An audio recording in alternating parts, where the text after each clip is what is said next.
We're less than 3 full months into 2018, but the number of working legislative days for Congress is dwindling. There are still 285 days left on the 2018 calendar, but the House will only be in session for 88 of those days, and the Senate just 126 days. Julianna Goldman is on Capitol Hill with whether lawmakers will be able to keep their legislative promises in that short time. Julianna, good morning.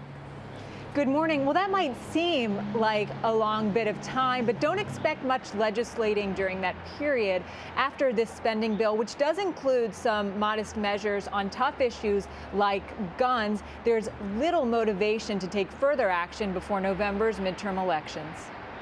We're going to pass the Stop School Violence, ban bump stocks, and make it a crime to possess or manufacture them.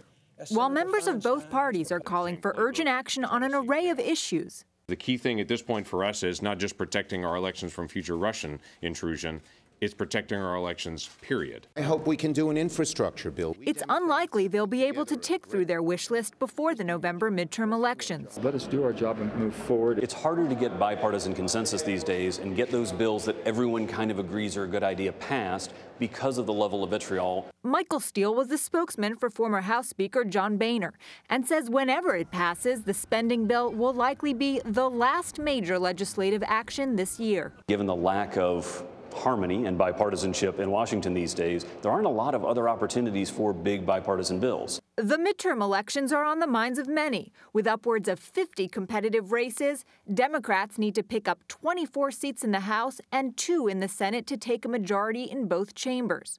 And despite a major victory on taxes, we've passed the largest tax cuts and reform in American history.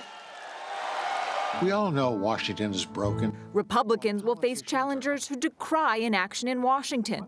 Sentiment echoed by Republican Senator Susan Collins, who this week warned against not moving on legislation to lower health care premiums. The focus is on scoring partisan political points that can be used in the fall elections. Lawmakers are about to leave for a 2-week recess. And now typically we don't really see this slow down until August of an election year. But this year the schedule is a bit out of whack because of the way Congress has been passing these short-term, smaller spending bills. Gayle? Yeah, a lot of things seem out of whack in Washington these days. Thank you very much, Julianna.